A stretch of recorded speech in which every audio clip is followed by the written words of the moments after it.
Okay, as you guys have been watching, we took the bench seat out of our 1957 Isetta slider window and we peeled it off. We peeled off the seat covers.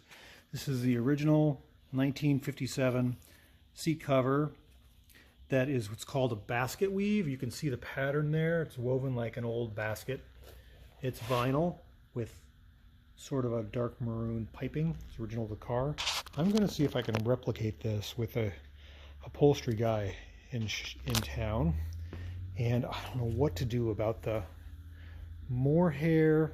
This is the stuffing from 1957. Somebody said it's coconut fibers. Other people are like it's horsehair or mohair. I don't know.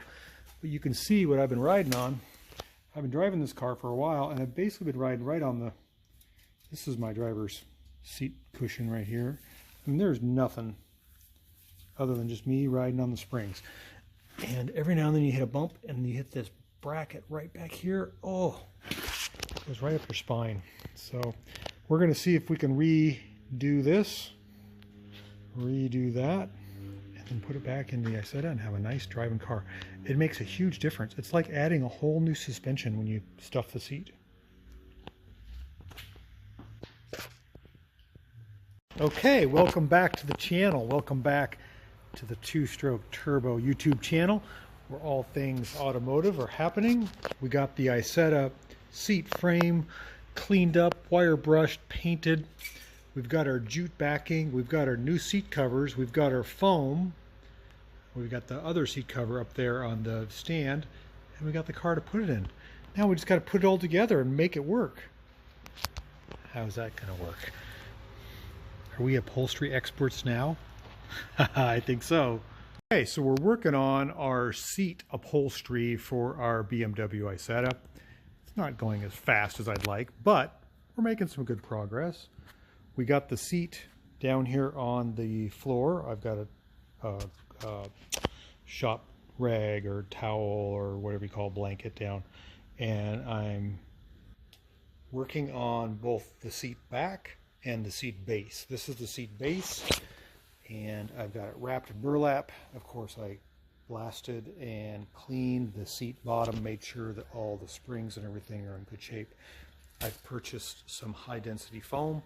This is 1.8 density foam, which is 43 pounds per square inch, 3 inches thick, and I'm going to do 2 inches thick on the back part. I actually have another piece there too, just in case I don't have enough. And then I borrowed a foam cutting knife. This is a Bosch tool. It has this blade and a foot, and it cuts the foam very precisely, and I need to do that. So we also have the seat covers. We got them redone. I had a local upholstery guy who's really good. They weren't cheap, but they're really good.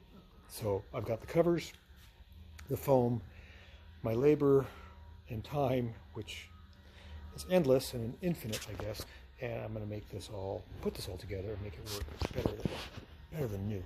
So let's get to work. I got to put the jute or the burlap on the back, and then I'm going to start covering with foam and see if I can use just one piece or if I can double it up. So far I just kind of put the foam on the jute and the cover, and I feel like I can still feel the springs coming through my butt. So I don't know if I need more dense foam. It just seems, I don't know. We're going to keep working with it. We'll make something nice, I'm sure. Okay, so we're a little further along on putting our burlap on our seat base and back, and then we've got the foam. I'm trying to decide which is the most comfortable. I actually like doubling up the foam, like putting 5 inches of foam. This is a 3-inch piece. This is a 2-inch piece of high density foam on the seat, so I don't feel the springs, but I don't know if the cover, this cover here, is deep enough to cover all that foam. So I've got not a used piece of foam, but an old piece of foam there that's 3-inch. I've marked it out with a Sharpie, the corners, and I've got the special tool. It works really great. Check this out.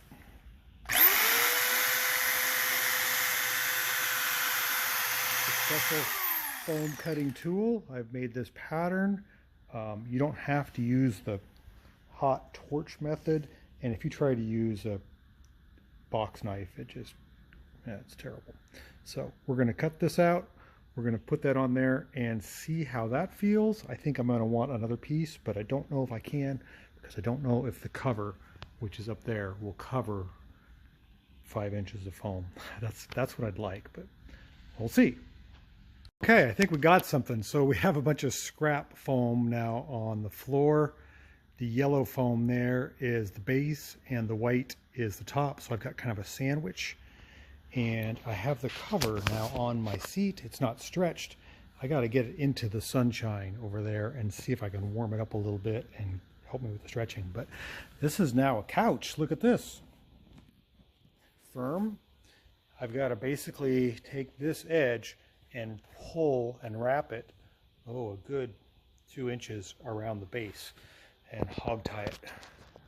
It's going to take some work, and it's probably going to compress a bit, but I think I can do it, and it actually feels comfortable. When I sit on this now, it feels good. Like, it's probably going to raise my butt out of the seat 5 inches, but I'm okay with that as long as it's nice and firm. And then I'll use the leftover 2-inch on the back. So I don't think that needs as much cushion. The butt was really concerning to me. Okay, we got something. Let's continue on. Okay, so we've been working at this for a while. We're reupholstering the Isetta seat. You can see it sitting there. I'm pretty happy with it. It was a bear. There's kind of a bar sticking through there, and I'm hoping this will kind of smooth out once it gets in the sun. The main seat padding and the back I'm happy with. I really wanted to stuff the butt part with more foam, but I couldn't get that piece of foam in there. There's just not enough, there wasn't enough depth to the cover. I should have had the covers custom made or suggested that to my upholstery guy, but I'm happy with that. But look at this, all this stuff. It takes a lot of room to upholster a seat, but it is nice and comfortable, and I'm going to put it into the car, and maybe the next video you'll get to see me take it for a drive, but I'm pretty happy with it. I have to readjust some of these clips on the back. I'm not really liking these out here because you can touch them, and I got to tuck some of these back behind with some hog rings and things. And I did put the battery protection on the underside there. I had plastic, and I went over it with, this time with cardboard, which is door panel material, waterproof door panel material, and that'll keep my battery from shorting out. But for the most part, it came out pretty good. I really wanted it to be firm here. This is where my butt sits, right kind of near the crack of the back, but I don't want those to rub or get puncture the cover. So we've got a little bit more work to do, but I think this is going to finish up this particular segment of our video. See if we can get that to stay up. No, it won't stay.